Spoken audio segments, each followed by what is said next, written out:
Hello students, I hope you all are well and safe at your home.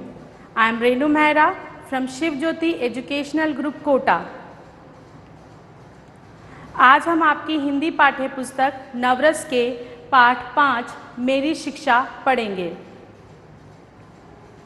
तो बच्चों, अपनी पुस्तक का पृष्ठ संख्या 30 ओपन करेंगे। वहाँ है आपका पाठ 5 मेरी शिक्षा। बच्चों, हम सभी के जीवन में शिक्षा का बहुत महत्व है। ये आप सभी को पता है कि हमारे जीवन में शिक्षा का बहुत महत्व है। इसीलिए हम ऑनलाइन क्लासेस चला रहे हैं ताकि आप घर बैठकर पढ़ सकें। शिक्षा के बिना जीवन अधूरा है। इसी प्रकार शिक्षक की भी हमारे जीवन में अहम भूमिका होती है। जैसे शिक्षा की हमारे जीवन में एक अहम भूमिका है, उसी तरीके से शिक्षक की भी हमारे जीवन में अहम भूमिका होती है, क्योंकि शिक्षक ही हमें ज्ञान देता है और हमें शिक्षा प्रदान करता है। शिक्षक के बिना हम शिक्षा प्राप्त नहीं कर सकते। कई बार शिक्षक और विद्यार्थियों के बीच अपनेपन का संबंध स्थापित हो जाता है। कई बार हमें कोई शिक्षक बहुत अच्छे लगते हैं और हमारे बीच में एक अच्छा संबंध स्थापित होता है और हम उनके साथ अच्छे से रहने लगते हैं। भारत के प्रथम राष्ट्रपति राजेंद्र प्रसाद ने अपने इस संस्मरण में इसी बात का उल्लेख किया है। तो भारत के प्रथम राष्ट्रपति कौन थे? डॉक्टर राजेंद्र प्रसाद। तो उन्होंने अपने संस्मरण अर्थात अपनी पुरानी यादों में अपनी शिक्षा का ही उल्लेख किया है। 5वें या 6वें बरस में मेरा अक्षर ज्ञान कराया गया था। अब यहाँ हमने देखा मेरा एक सर्वनाम है, वो इसलिए प्रयोग में लिया है क्योंकि ये जो कहानी है वो किसकी है? डॉक्टर राजेंद्र प्रसाद की। तो वो अपने आप को यहाँ पर बताते हुए सब कुछ हमें बता रहे हैं। तो 5वें अर्थात 5, 6वें अर्थात 6 और बरस का अर्थ होता है वर्ष। तो जब वो 5 या 6 वर्ष के थे तो उनका अक्षर ज्ञान कराया गया था। अक्षर जो हम व्याकरण में पढ़ चुके हैं कि अक्षर को हम वर्ण भी कहते हैं। तो हमें पढ़ने के लिए या लिखना सीखने के लिए सबसे पहले क्या सीखना होता है? वर्ण सीखने होते हैं। तो उनका भी सबसे पहले क्या करवाया गया? अक्षर ज्ञान करवाया गया। हमें अक्षर ज्ञान कराने के लिए मौलवी साहब बुलाए गए। अब यहाँ पर आप मौलवी के नीचे अपनी पेंसिल से एक रेखा खींचेंगे। मौलवी का अर्थ होता है पुजारी। जैसे मंदिर में पुजारी होते हैं पूजा करने के लिए, उसी तरीके से मस्जिद में होते हैं मौलवी, और उन दिनों वही उन्हें शिक्षा प्राप्त दिया करते थे। मिठाइयाँ बांटी गई और हम सब उनके सुपुर्द किए गए।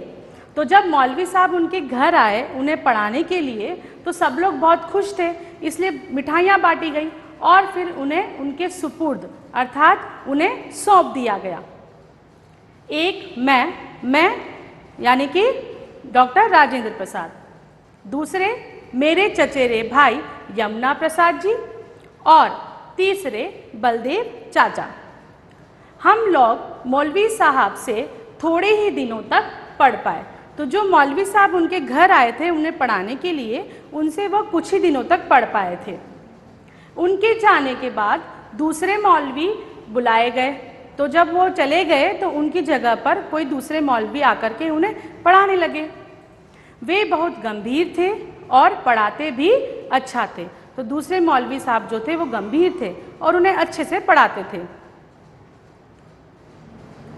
हफ्ते में 5.5 दिन, हफ्ते अर्थात सप्ताह, 5.5 का अर्थ है 5 दिन पूरे और एक आधा दिन, तो हो गए 5.5 दिन फारसी पढ़ाते थे।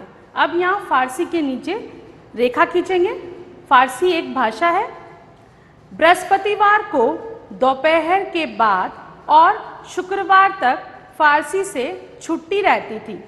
बृहस्पतिवार अर्थात गुरुवार, तो गुरुवार को दोपहर के बाद अर्थात आधा दिन निकल चुका है और शुक्रवार तक वो लोग फारसी से छुट्टी अर्थात उस दिन वो फारसी नहीं पढ़ते थे।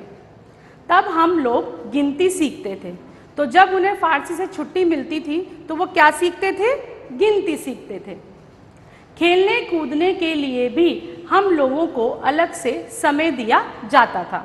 जैसे आप लोगों को भी खेलने के लिए अलग से समय दिया जाता है, उसी तरीके से उन लोगों को भी खेलने कूदने के लिए अलग से समय दिया जाता था। हम लोग खूब सवेरे उठकर मौलवी साहब के पास पहुंच जाते थे। तो सुबह सुबह जल्दी वो लोग उठते थे और उठ करके सीधे कहाँ चले जाते थे? मौलवी साहब के पास। वे एक कोठरी में रहा करते थे। कोठरी एक छोटा सा कमरा। तो मौलवी साहब कहाँ रहते थे? कोठरी में रहते थे। सामने आंगन में बैठकर हम पढ़ा करते थे। आंगन के नीचे रेखा खींचेंगे। घर में पुराने ज़माने में जो घर बने होते थे उनमें क्या होता था, कमरों के सामने एक खुला हुआ स्थान होता था जो सब उसके लिए यूज़ करते थे, काम करने के लिए, उसे कहते थे आंगन।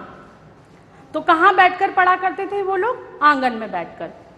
सवेरे आकर पहले का पढ़ा हुआ पाठ दोहराया जाता था। तो सबसे पहले सुबह आते ही क्या करना होता था? जो पहले पढ़ चुके हैं उसको वापस से दोहराया जाता था। जो जितनी जल्दी याद कर लेता उसको उतनी ही जल्दी नया सबक पढ़ा दिया जाता था। सबक अर्थात पाठ। तो जो पुराना वाला पाठ जल्दी याद कर लेता था उसे याद करने के बाद नया पाठ पढ़ाया जाता था। तब तक सूर्य उदय हो जाता था। सूर्य उदय के नीचे रेखा खींचेंगे। सूर्य उदय का मतलब क्या होता है? सूर्य उदय होना अर्थात सूर्य का निकलना। तो वो जल्दी जाते थे अंधेरे में ही, तो धीरे धीरे सूर्य निकल आता था, सुबह हो जाती थी। हम सब हाथ मुंह धो लेते और माँ के पास कुछ खाने के लिए पहुँच जाते। तो सूर्य उदय होने के बाद वो लोग हाथ मुंह धो करके अपनी माँ के पास कुछ खाने के लिए चले जाते थे। प्राय आधे घंटे की छुट्टी मिलती थी। आधा घंटा अर्थात 30 मिनट। तो उन्हें कितनी देर की छुट्टी मिलती थी? 30 मिनट की छुट्टी। नाश्ता करके लौटने पर सबक याद करना पड़ता। अब जब नाश्ता करके लौटते थे तो उसके बाद वो नया पाठ याद करते थे और सबक याद करके सुना देने के बाद मौलवी साहब आदेश देते, किताब बंद करो। तो वो जब अपना पाठ याद करके सुना देते तो मौलवी साहब उन्हें क्या आदेश देते? किताब बंद करो। तो वो अपनी किताबें बंद कर देते थे। किताब बंद करके तख्ती निकालनी पड़ती थी। तख्ती क्या होती है? एक लकड़ी की होती है जिस पर लिखा करते हैं। पुराने ज़माने में लिखने के लिए पेपर नहीं होते थे, तो वहाँ पर हम क्या यूज़ करते थे? एक तख्ती का प्रयोग किया जाता था। उस तख्ती पर वो लोग लिखा करते थे। जब तख्ती भर जाती तो उसे धोना पड़ता था, क्योंकि वो उसको धो करके हम दोबारा से उसका प्रयोग कर सकते थे, इसलिए उसको भर जाने के बाद धोते थे और फिर उस पर दोबारा लिखा करते थे। इस क्रिया में, क्रिया अर्थात इस काम में भी कुछ समय खेलने को मिलता था। अब सब लोग एक साथ तख्ती धोने जाते थे तो वहाँ भी थोड़ी बहुत मस्ती कर लेते थे और खेल लेते थे। दोपहर को नहाने और खाने के लिए 1 या 1.5 घंटे की छुट्टी मिलती। दोपहर में नहाने के लिए और खाने के लिए उन्हें या तो 1 घंटे की छुट्टी मिलती थी या 1.5 घंटे की, और खा पीकर वहीं पर सोना पड़ता था। तो जहाँ मौलवी साहब थे वहीं खाना खा करके वो लोग सो जाया करते थे। मौलवी साहब वहीं चारपाई पर सोते थे। कहाँ सोते थे मौलवी साहब? चारपाई पर। जैसे आपको यहाँ चित्र में दिख रहा है, ये चारपाई पर मौलवी साहब बैठे हुए हैं, वहीं पर वो सोया करते थे। दोपहर के बाद दूसरा सबक मिलता। जब दोपहर हो जाती थी उसके बाद सोने के बाद उनको कौन सा सबक मिलता? एक दूसरा पाठ पढ़ा दिया जाता। उसको याद करके सुनाने पर ही छुट्टी मिलती थी। अब दोपहर के बाद जो पाठ समझाया जाता था उसे याद करके सुनाने के बाद ही छुट्टी मिलती थी। संध्या समय, संध्या अर्थात शाम को, संध्या समय को नींद जल्दी आती थी। अब दिन भर पढ़ने और खेलने के बाद नींद तो जल्दी आएगी ही, तो डर रहता कि मौलवी साहब हमें पलक झपकते देख न लें। अर्थात उनको ये डर रहता था कि कहीं मौलवी साहब उन्हें सोते हुए ही ना देख लें, वरना क्या होगा? नहीं तो मार पड़ती। खेल कूद में यमुना भाई लीडर थे। क्या थे यमुना भाई? लीडर। तो उनके यमुना भाई जो चचेरे भाई थे उनके, वो खेल कूद में बहुत आगे थे। वो इन सब चीज़ों में बहुत अच्छे से कर लिया करते थे। तो वो क्या करते थे? जल्दी छुट्टी पाने के लिए भी उपाय वही करते थे। तो जब उन्हें नींद जल्दी आती थी तो उन्हें थोड़ी छुट्टी जल्दी मिले तो वो क्या करते थे, एक उपाय सोचते थे। क्या उपाय सोचा उन्होंने? पढ़ने के लिए तेल का दिया जलाया जाता था। अब उन दिनों बिजली तो होती नहीं थी, तो उजाला करने के लिए लोग क्या करते थे, तेल का दिया जलाते थे, जैसे यहाँ पर चित्र में दिख रहा है। तो उस दिए से ही उजाला होता था। तो यमुना भाई क्या करते थे, यमुना भाई रेत की छोटी पोटली बना लेते थे। पोटली के नीचे रेखा करेंगे। पोटली कपड़े का एक छोटा सा टुकड़ा जिसमें कुछ रख करके बांध दिया जाता था। तो वो क्या करते थे, उस कपड़े के टुकड़े में रेत भर करके उसे बांध करके एक छोटी सी पोटली बनाते थे और छिपाकर उसे दिए में रख देते थे। वह शीघ्र शीघ्र अर्थात जल्दी ही तेल सोख लेती, जिससे दिया जल्दी बुझने पर आ जाता था। तो रेत क्या होती है, उसको जैसे तेल में डालते हैं वो तेल को सोख लेती है। अब तेल कम हो जाएगा तो दिया भी जल्दी बुझ जाएगा। मजबूर होकर, मजबूर के नीचे रेखा खींचेंगे। मजबूर अर्थात विवश होकर मौलवी साहब किताब बंद करने का आदेश दे देते थे। अब जब दिया बुझेगा तो अंधेरा हो जाएगा और अंधेरे में पढ़ नहीं सकते, इसलिए मजबूर होकर के मौलवी साहब क्या कहते कि किताबें बंद कर दो। हमें फारसी का जो कुछ ज्ञान हुआ, ज्ञान के नीचे अंडरलाइन करेंगे। ज्ञान अर्थात जो भी शिक्षा उन्हें प्राप्त हुई वह मौलवी साहब ने ही दिया। तो उन्हें जो कुछ भी ज्ञान प्राप्त हुआ, उन्होंने जो कुछ भी शिक्षा प्राप्त की वो किससे की, मौलवी साहब से। हम सब भी उनको प्यार करने लगे थे। जब हमें अंग्रेजी पढ़ने के लिए घर छोड़कर छपरा जाना पड़ा तो मौलवी साहब को और हम लोगों को भी बड़ा दुख हुआ। तो फिर आगे की पढ़ाई करने के लिए, अंग्रेजी सीखने के लिए उन्हें कहाँ जाना पड़ा, छपरा जाना पड़ा। तो जब वो अपना घर छोड़कर छपरा गए तो मौलवी साहब को भी दुख हुआ और हम लोगों को भी अर्थात राजेंद्र प्रसाद और उनके भाइयों को भी बहुत दुख हुआ। तो इस प्रकार डॉक्टर राजेंद्र प्रसाद की शिक्षा बचपन में हुई। तो बच्चों, इससे हमें ये सीख मिलती है कि शिक्षा प्राप्त करने के लिए हमें शिक्षक की आवश्यकता होती है और शिक्षक और विद्यार्थी के बीच में एक अच्छा संबंध होना आवश्यक है। तो अब हम आते हैं हमारी पुस्तक के आंतरिक प्रश्नों पर। उसके लिए आप जो है अपनी पाठ्य पुस्तक जो है उसका पृष्ठ संख्या 30 पर आएंगे।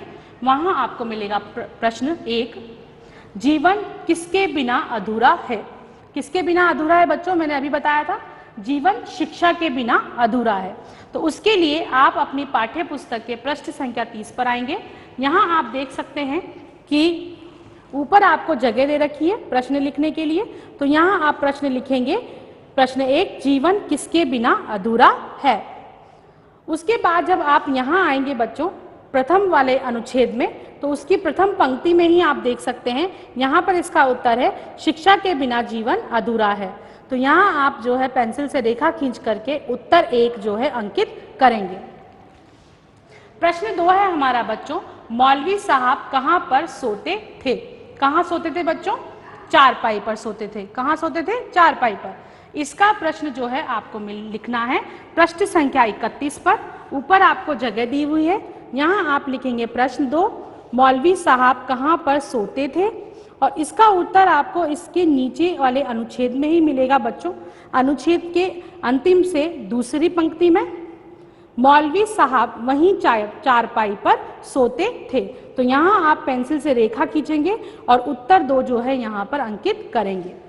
इसके बाद हमारा प्रश्न है प्रश्न 3, फारसी का ज्ञान किसने दिया। तो किसने दिया था बच्चों फारसी का ज्ञान, मैंने अभी बताया था कि उन्हें फारसी का ज्ञान किससे मिला था, मौलवी साहब से। इसके लिए पृष्ठ संख्या 32 पर आएंगे हम। यहाँ आप सबसे ऊपर वाली जगह में प्रश्न लिखेंगे, प्रश्न 3, फारसी का ज्ञान किसने दिया, और उसके ठीक नीचे वाली पंक्ति पर आप इसका उत्तर देख सकते हैं, फारसी का जो कुछ ज्ञान हुआ वह मौलवी साहब ने ही दिया था। तो यहाँ पर आप रेखा खींच करके जो है पेंसिल से इस उत्तर को अंकित करेंगे और वहाँ लिखेंगे उत्तर 3। तो ये हुए बच्चों हमारे आंतरिक प्रश्न। अब हम आपकी पाठ्य पुस्तक के अभ्यास प्रश्नों पर आएंगे। उसके लिए आप सबसे पहले आएंगे पृष्ठ संख्या 32 पर, जहां आप देख सकते हैं मौखिक प्रश्न। तो यहाँ हम देखेंगे पहला प्रश्न बच्चों, मौलवी साहब क्यों बुलाए गए थे? पढ़ाने के लिए बुलाए गए थे। और सबसे पहले उन्होंने क्या करवाया था? अक्षर ज्ञान। तो यहाँ उत्तर आएगा अक्षर ज्ञान कराने के लिए। प्रश्न 2, बच्चे कितने दिन फारसी पढ़ते थे? हमने अभी पढ़ा था कि हफ्ते में कितने दिन पढ़ते थे? 5.5 दिन जो है बच्चे फारसी पढ़ा करते थे। प्रश्न 3, फारसी से छुट्टी रहने पर बच्चे क्या सीखते थे? तो जब फारसी नहीं पढ़ते थे बच्चों तो क्या सीखा करते थे? वो गिनती। मौलवी साहब कहाँ रहा करते थे? मैंने अभी बताया था आपको कि मौलवी साहब जो है वहीं पर कोठरी में रहते थे। सबक याद करके सुना देने के बाद मौलवी साहब बच्चों को क्या आदेश देते थे? तो क्या आदेश दिया था बच्चों उन्होंने? कि किताब बंद करो। और फिर उसके बाद क्या निकालनी पड़ती थी? तख्ती। खेल कूद में लीडर कौन था? तो मैंने बताया था बच्चों कि उनके भाई जो थे यमुना प्रसाद जी, वो खेल कूद में लीडर थे। अब हम आएंगे बच्चों प्रश्न संख्या 33 पर। वहां हम सबसे पहले देखेंगे प्रश्न 1, सही उत्तर पर सही का निशान लगाइए। तो यहाँ हम देखेंगे क, 5वें या 6वें वर्ष में लेखक को क्या कराया गया था? विकल्प 1 अक्षर ज्ञान, विकल्प 2 शब्द ज्ञान और विकल्प 3 भाषा ज्ञान। तो सही उत्तर है बच्चों विकल्प 1 अक्षर ज्ञान। तो उसके सामने हम सही का चिन्ह लगाएंगे। ख, हफ्ते में 5.5 दिन मौलवी साहब क्या पढ़ाते थे? तो हफ्ते में 5.5 दिन मौलवी साहब क्या पढ़ाते थे? विकल्प 1 हिंदी, विकल्प 2 फारसी और विकल्प 3 संस्कृत। तो सही उत्तर है बच्चों विकल्प 2 फारसी। तो उसके आगे हम सही का निशान लगाएंगे। ग प्रश्न है हमारा, इस पाठ के लेखक कौन हैं? मैंने पाठ के शुरू में ही आपको बताया था कि ये पाठ किसने लिखा था? डॉक्टर राजेंद्र प्रसाद ने। तो हमारा विकल्प 1 है प्रेमचंद, विकल्प 2 महात्मा गांधी और विकल्प 3 डॉक्टर राजेंद्र प्रसाद। तो सही उत्तर है बच्चों डॉक्टर राजेंद्र प्रसाद। तो हम विकल्प 3 के सामने सही का निशान लगाएंगे। प्रश्न घ, तीनों बच्चों को छपरा क्यों जाना पड़ा? विकल्प 1 अंग्रेजी सीखने के लिए, विकल्प 2 पैसे कमाने के लिए और विकल्प 3 खेती में हाथ बटाने के लिए। तो सही उत्तर है बच्चों अंग्रेजी सीखने के लिए। हमने अभी पढ़ा था कि वो घर छोड़कर अंग्रेजी सीखने छपरा गए थे। तो विकल्प 1 सही उत्तर है। तो उसके सामने हम सही का निशान लगाएंगे। इसी पृष्ठ पर आप देखेंगे बच्चों प्रश्न 2 है हमारा, सही शब्द चुनकर रिक्त स्थान भरिए। यहाँ कुछ शब्द दे रखे हैं, उनमें से जो सही शब्द हैं वो आपको इन रिक्त स्थानों में लिखना है। तो पहला वाक्य है हमारा, मौलवी साहब बहुत रिक्त स्थान थे और पढ़ाते भी अच्छा थे। तो क्या थे बच्चों मौलवी साहब? गंभीर थे। तो यहाँ आएगा गंभीर। ख वाक्य है हमारा, सामने रिक्त स्थान में बैठकर तीनों बच्चे पढ़ा करते थे। तो कहाँ बैठकर पढ़ते थे? आंगन में। तो यहाँ आएगा आंगन। ग, किताब बंद करके रिक्त स्थान निकालनी पड़ती थी। तो जब किताब बंद करने का आदेश उन्हें मिलता था तो उसके बाद वो क्या निकालते थे? तख्ती। तो यहाँ पर क्या लिखेंगे आप? तख्ती। घ, खेल कूद में यमुना भाई रिक्त स्थान थे। तो क्या थे यमुना भाई खेल कूद में? लीडर थे। तो यहाँ पर हम लिखेंगे लीडर। तो बच्चों अब हम आएंगे प्रश्न संख्या 34 पर। वहां पर आपको मिलेगा प्रश्न 3, हाँ या नहीं में उत्तर दीजिए। तो पहला वाक्य है कि पहले वाले मौलवी साहब से बच्चे थोड़े ही दिनों तक पढ़ पाए। तो बच्चों मैंने अभी बताया था कि पहले वाले मौलवी साहब थोड़े दिनों में ही चले गए थे और फिर दूसरे वाले मौलवी साहब आए थे। तो यहाँ पर इस वाक्य के सामने हमें क्या लिखना पड़ेगा? हाँ, क्योंकि ये वाक्य सही है। घ, वे सभी बृहस्पतिवार और शुक्रवार को गिनती सीखते थे। तो मैंने अभी बताया था कि हफ्ते में 5.5 दिन वो फारसी सीखते थे और उसके बाद गिनती सीखते थे। कब सीखते थे? बृहस्पतिवार और शुक्रवार को। तो ये वाक्य सही है। तो यहाँ हम लिखेंगे हाँ। ग, जब तख्ती भर जाती थी तो बच्चे उसे फेंक देते थे। तो क्या जब तख्ती भर जाती थी तो क्या वो फेंकते थे? नहीं, वो उसे क्या करते थे? धोते थे। तो ये वाक्य क्या है? गलत है। तो यहाँ हम लिखेंगे नहीं।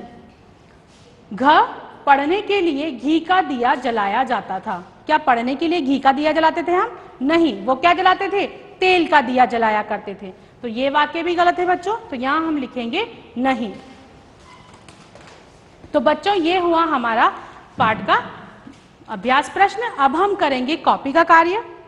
उसमें सबसे पहले हम देखेंगे शब्दार्थ। यहाँ कुछ शब्द और उनके अर्थ दिए हुए हैं। जैसे पहला शब्द है बरस। बरस का अर्थ होता है वर्ष। सुपुर्द करना अर्थ है सौंपना। सबक इसका अर्थ है पाठ। क्रिया इसका अर्थ है काम। संध्या इसका अर्थ होता है शाम। आइए कुछ प्रश्न उत्तर भी देखते हैं हम।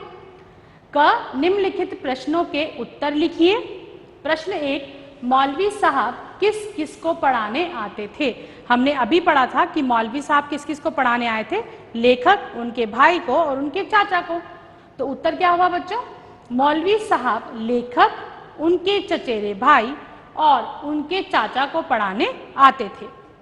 प्रश्न 2, बच्चों को किन कामों के लिए छुट्टी मिलती थी? मैंने बताया था बच्चों को नहाने के लिए और खाने के लिए उन्हें छुट्टी मिला करती थी। तो बच्चों को दोपहर को नहाने और खाने के लिए छुट्टी मिलती थी। प्रश्न 3 है बच्चों, जल्दी छुट्टी पाने के लिए यमुना भाई क्या उपाय करते थे? तो शाम को जल्दी छुट्टी पाने के लिए यमुना भाई क्या उपाय करते थे बच्चों? मैंने अभी बताया था कि दिए में वो रेत की पोटली रख देते थे। तो इसका उत्तर है जल्दी छुट्टी पाने के लिए यमुना भाई पढ़ने के लिए जलाए गए दिए में तेल सोखने के लिए रेत की पोटली रख देते थे, जिससे दिया जल्दी बुझ जाता था। क्या होता था? दिया जल्दी बुझ जाता था और फिर छुट्टी जल्दी मिलती थी। प्रश्न 4, बच्चों को अंग्रेजी सीखने कहाँ जाना पड़ा?